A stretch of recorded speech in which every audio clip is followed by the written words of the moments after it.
Good afternoon and welcome to a very special edition of Oregon News. Today we bring you our news magazine show, Oregon Extra. I'm Galen Etlin. And I'm Meredith Ratto.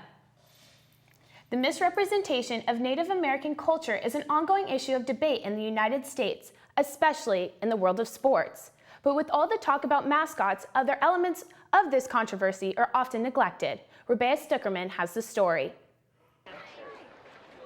This is Thunderstar. The elders from the Apache Mescalero tribe chose that name as a testament to her curiosity and creativity. Thunderstar started to express her personality in her art and jewelry when she was 3 years old. Her work is authentic on all levels. She sells her Native American creations at the Saturday Market in Eugene. It is a place where she feels comfortable and safe. Consumers appreciate the quality and originality of her work, and they ask questions about the meaning. Basically, they're a pretty piece, yes, but they're a healing piece, and that's what matters. Taking the stones and putting together for their maximum healing is what I do. Her creations include necklaces, bracelets, and earrings, but the dream catchers are her favorites. She calls them her babies. Thunderstar uses only natural elements and carefully follows all the traditional steps, from gathering willow in the stream to choosing the proper stones. The whole process can take several weeks. Each stone, colorful bead, and whimsical feather holds a prayer. So the story is all within the dream catcher. So I can go back to the dream catcher 6 months from there and know the story because I know all the elements that I put, the colors I chose, the stones I used. And so that dream catcher is unique in itself from the very beginning. That's why the metal rings do not work. Thunderstar says metal or plastic rings and dream catchers are signs of cheap imitations. Similarly, these pieces are mass-produced and made out of nickel instead of silver, plastic instead of real turquoise. Thunderstar's dream catchers cost around $40. The cheap plastic reproductions cost less than $10. Sometimes, as in this instance, it is difficult to tell the real Native American art from the cheap reproduction, especially without knowing what to look out for. In 1974, the Indian Arts and Crafts Association was created to protect authentic American Indian arts and crafts. The group estimates that as much as 75% of the roughly $1 billion of jewelry, pottery, and other merchandise sold every year as authentic is actually fake. In the jewelry business, an estimated 90% of the pieces sold as Native American craftsmanship are fake. Thunderstar felt the impact directly. She used to sell these earrings for $15. Now she sells them for $5 because many people are willing to sacrifice quality for price. As a result, many Native artists can no longer make a living from their work. They say their products are imbued with cultural significance, identity, and tradition. They are a way of telling stories. Thunderstar passes on her knowledge to her grandchildren to preserve the presence of Native people. Kiara Lana is 9 years old. Thunderstar began teaching her how to make jewelry at the age of 2. I know almost everything about it already. They've taught me how to make earrings, necklaces, bracelets, almost everything you can think of.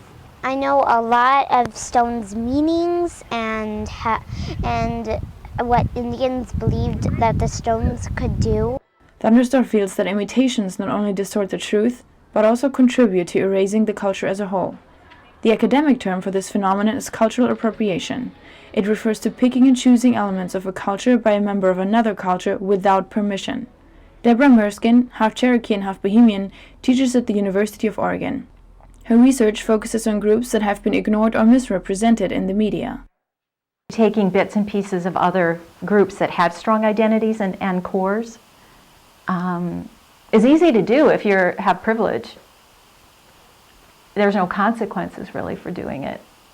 She sees cultural appropriation as a form of mockery. Whatever the piece of item is that makes someone that's not Indian think they look Indian, to say that it's no big deal means it never mattered to anybody. And it means everything to the people who know what that is. So it's a further insult.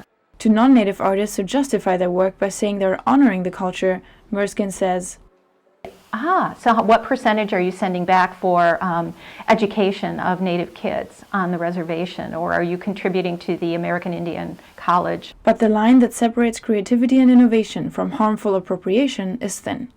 One attempted clarification was the Indian Arts and Crafts Act of 1990. The act requires all products to be marketed truthfully, identifying the artist as a member of any federally or state-recognized Indian tribe. For many white artists, the way around this law is to label their products Native American style or Native American inspired. Greg Jones makes Native American style flutes. He is 3/4 Cherokee, but he doesn't refer to himself as Native American. For Jones, it is only about the sound of the flute, but he knows that the name is what the customer wants. I don't personally think having tribal affiliation gives you carte blanche to make a better flute. It's just a name. And in fact, many Native Americans don't make as good a flute as European Americans, mainly because they don't have the wherewithal to use the tools. Jones is passionate about bringing German technology to an ancient musical instrument. The Native American carvings, decorations, and naming are secondary to him. He doesn't see what he's doing as appropriation because he thinks most things today are pan-cultural. I don't think it need be exclusive for whichever culture ends up playing that flute, because ultimately it's just a flute. It's not a holy relic. In online forums, some Indian artists criticize his decorations and lack of official tribal affiliation. To judge me by what's on or not on a card, it says more about someone else than it does about me. I'm a happy guy. I like playing flutes, I like making flutes, and I like making flutes that people like to have. If these other names and tags are important, it's completely unimportant to me. One of his flutes is designed in the style of a Native American peace pipe. Jones can't understand why many Indians have an issue with him turning this spiritual element into a flute. The natives feel that the pipe was a sacred instrument. It's clear Jones adheres to the law, but his work and mentality raise moral and ethical concerns for others. For Jones, it's just about a name, but for Thunderstar, it is a matter of identity. Leave us alone, let us live.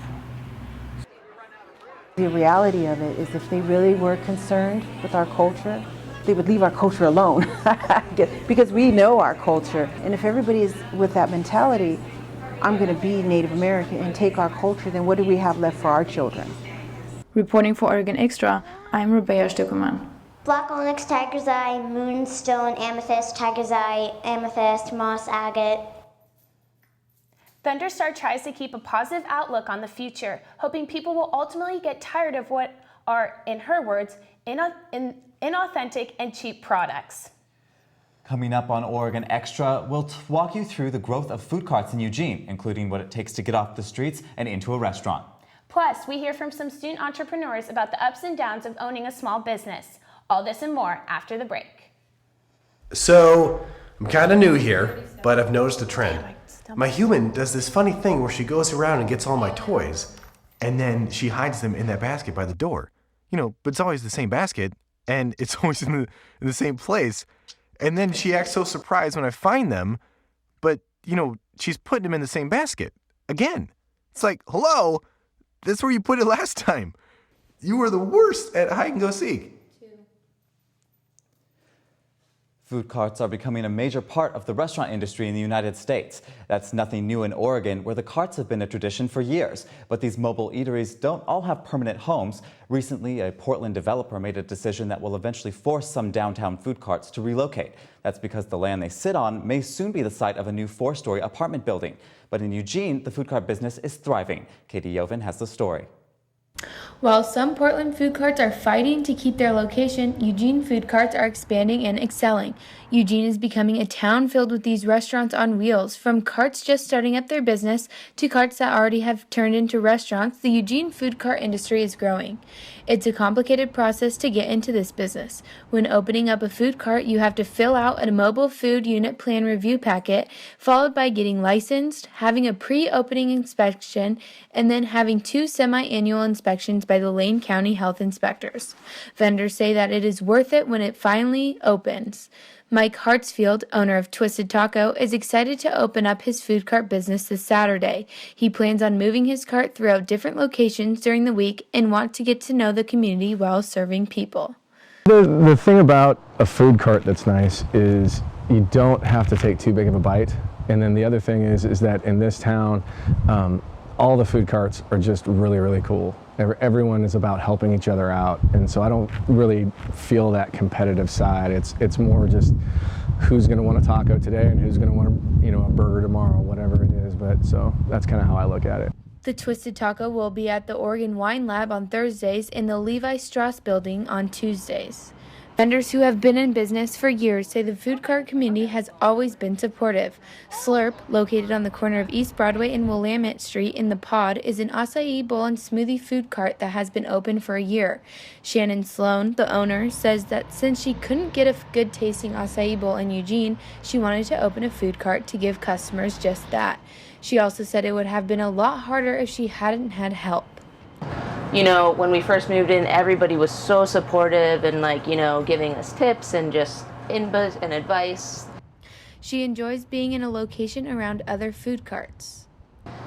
We all want to promote each other's business as a group, and because when other carts get customers, we get customers. We get new people seeing, what we offer, and they're always going to want to try us and mix things up. So, the more crowded and busier this square is, it's just good for everybody in the long run. So. She likes where her company is at right now.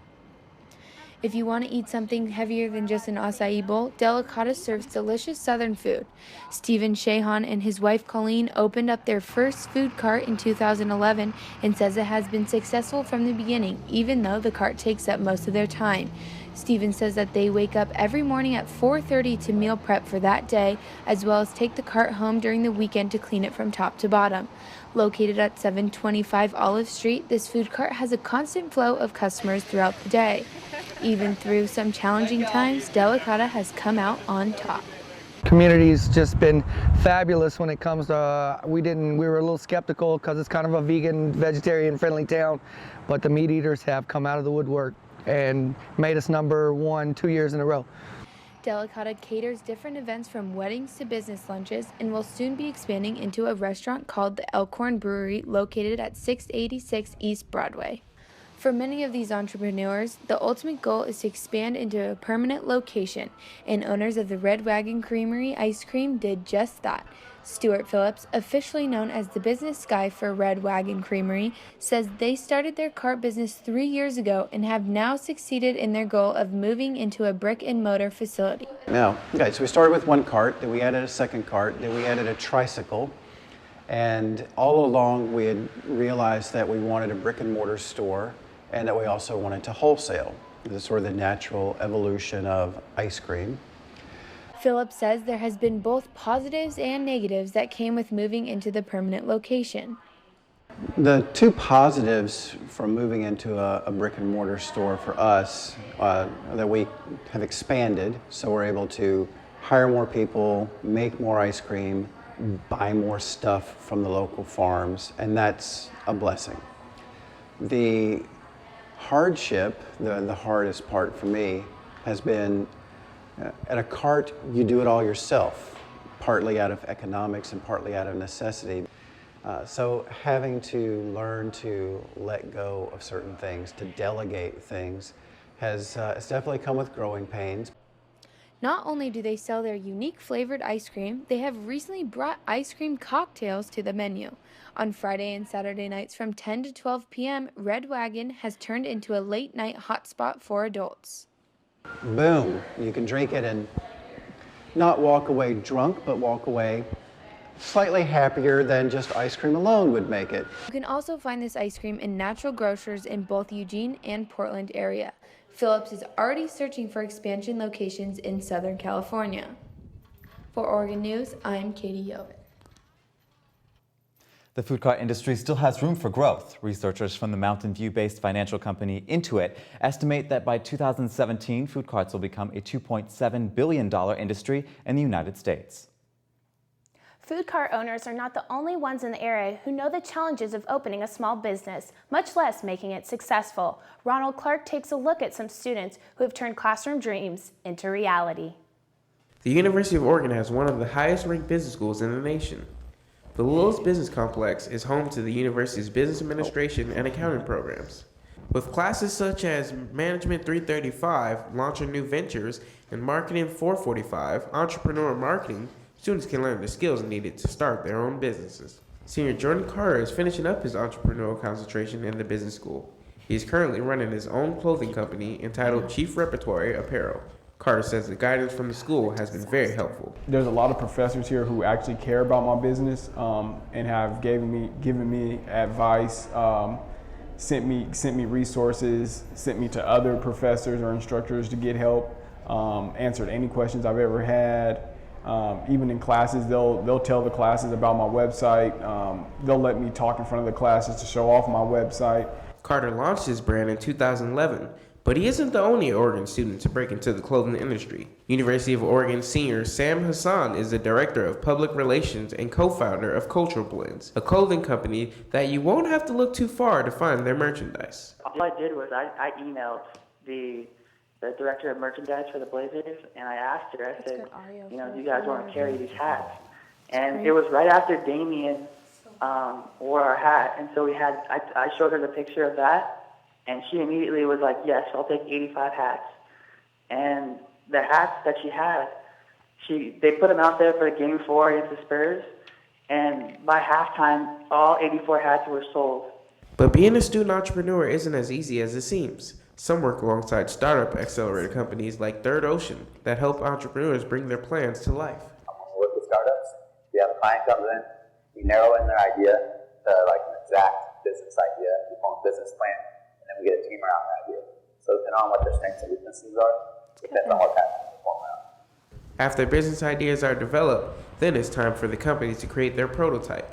Seniors Marcus Jensen and Andrew Davidson, co-founders of a workout app called Gymsay, are currently in this phase. Produce a product right now, to produce a prototype, to start testing with select groups of users, select sports teams, select personal trainers, to really get feedback on how this can best help our end user. Young entrepreneurs face many challenges in their initial stages of business ownership. Currently, we're all living in different locations, like either at our parents' house or at an apartment. So it's not really good business to be spread out like that and not have a central location. You're gonna maybe not get funding from one investor. You're maybe gonna have to try a whole lot. Maybe the software is not gonna work right, but you kind of just have to keep fighting. So that's kind of just the biggest struggle, I guess. Just getting through your head that failure doesn't exist. They're all just learning opportunities. Through these challenges, there are lessons to be learned. I've learned that if real estate is location, location, location, business is people, people, people. It's all about who you know, what they know, who they know, and kind of connecting dots to make something happen. Overall, these student entrepreneurs love what they do. I love being an entrepreneur. It's fun. I think anyone that can do it, I would advise them to do it because it feels really good to work for yourself and to make your own money, and not have to worry about a boss, telling you what time to come in the morning and what time to leave and what you can and can't do. Once you're in a clear sunny day and you're feeling good about everything, there's no better feeling. So you feel like you're making your dreams happen. Ronald Clark, Oregon Extra. If you have an idea for a small business that you're interested in developing, Third Ocean says that you're welcome to check out their website. One small business that's been operating near campus for years is a tiny barbershop by the name of Red Rooster. Owner Pete Peterson is a community institution and has a wealth of campus history.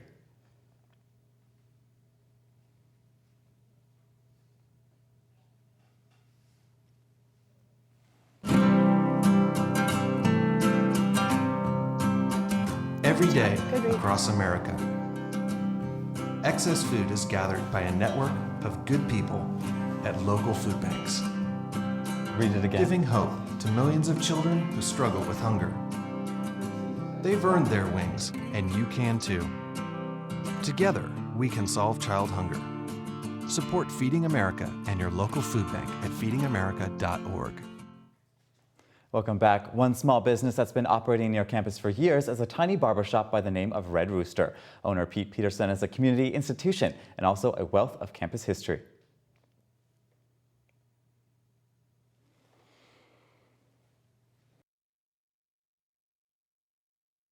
You're wanting me to tell you that story again.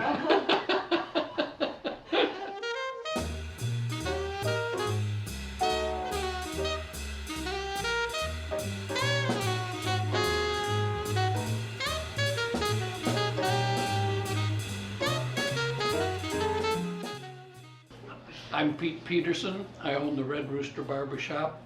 I've been in Eugene working in this shop. It'll be 44 years this spring. Originally from the Portland area, I grew up in a little town called Scappoose.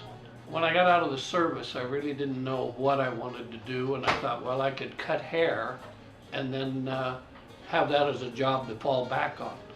And then once I got started cutting hair, I found out I really liked it. Eventually I bought this shop and been happy doing it now for just shy of 50 years. When I first arrived, the athletic department was in the old MacArthur Court, and the biggest athletes at that time were Stan Love, who's Kevin Love's father. He was a big basketball player here at the time. Dan Fouts, football, and still very famous football player. Fellows that have stayed close to me, Gary Zimmerman, a Hall of Fame football player. There's just too many to mention. I found out I enjoyed my job. I enjoyed the people. I tell everyone my life has been blessed by the people that I know. What's my favorite part of coming to work every day? The people.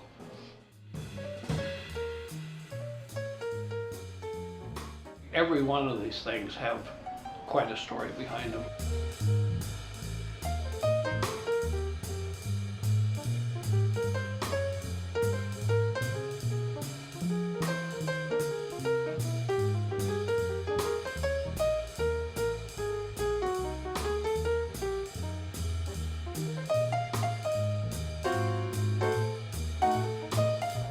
It's special to me, and I think to them, because they call quite regularly, and we are rather obscene some of the times.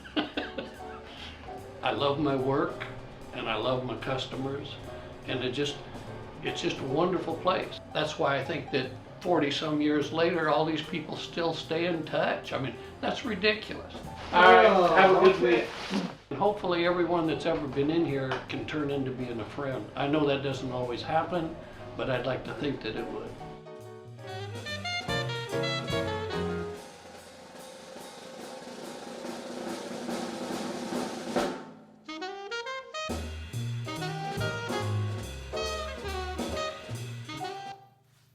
Coming up after the break on Oregon Extra, we'll take you around and around on a carousel ride you won't want to miss. Stay tuned.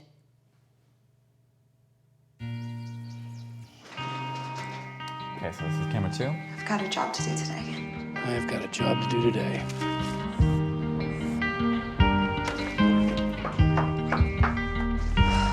Have a good first day at work, Mom. Your donations to Goodwill fund job training programs right in your community. Feels good to start fresh, right? Sure does. And like that, you're a job creator. Welcome back to Oregon Extra. Our next story follows a group of volunteers who are bringing new life to an antique. Galen, so you and Rebecca had to travel pretty far to catch this story. That's right, Meredith. We had to head up north to see how the Carving and Painting Studio special project is attracting thousands of visitors to downtown Albany.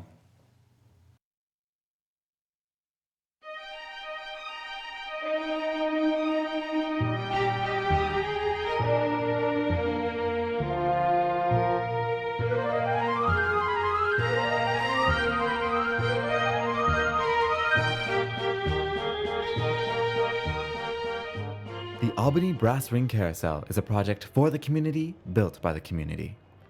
2,000 people a month visit the Albany, Oregon Studio and Museum to see painters and carvers create carousel history.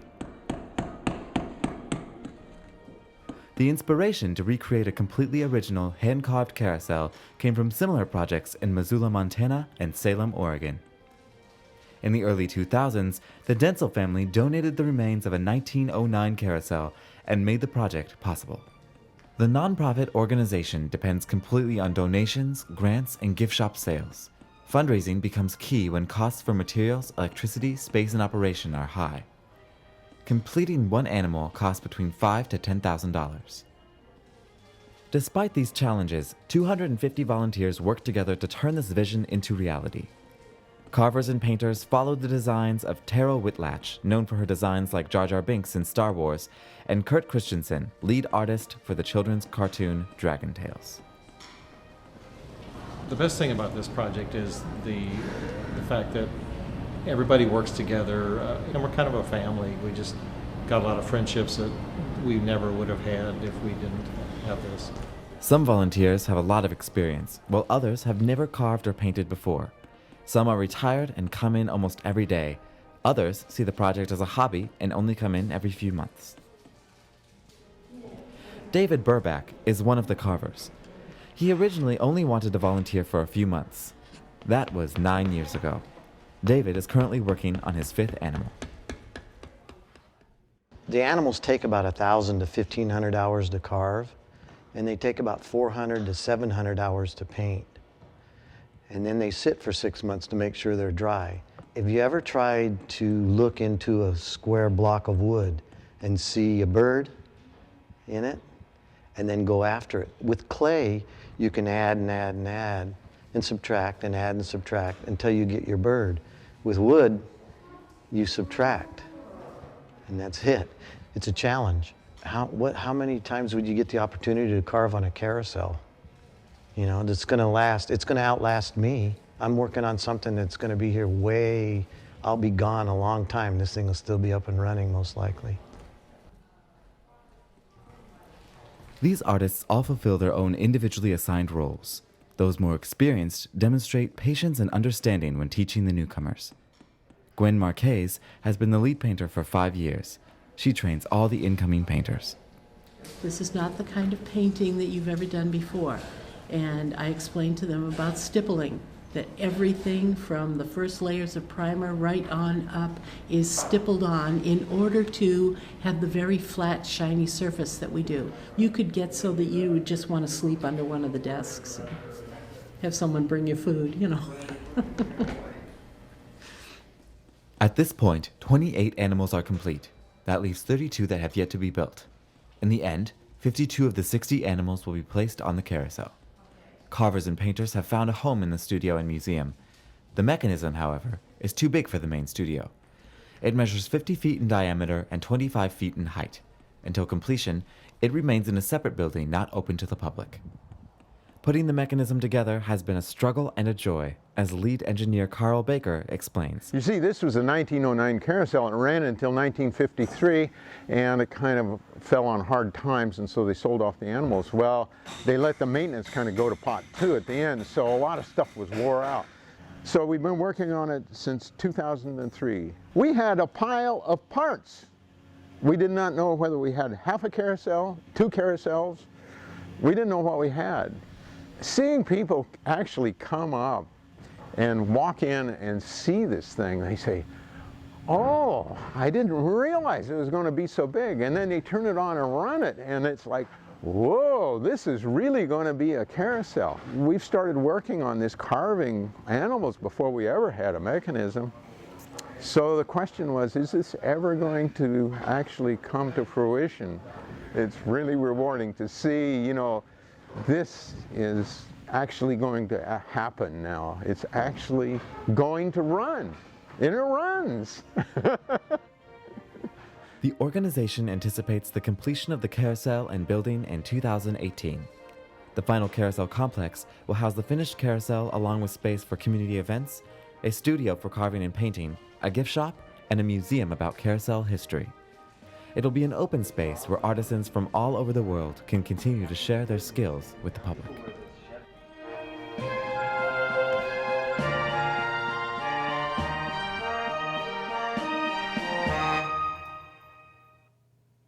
The studio and museum are open to visitors of all ages, Monday through Saturday from 10 to 4. Admission is free. And that's all for Oregon Extra from the entire Oregon News family. Thank you so much for tuning in. And have a great weekend.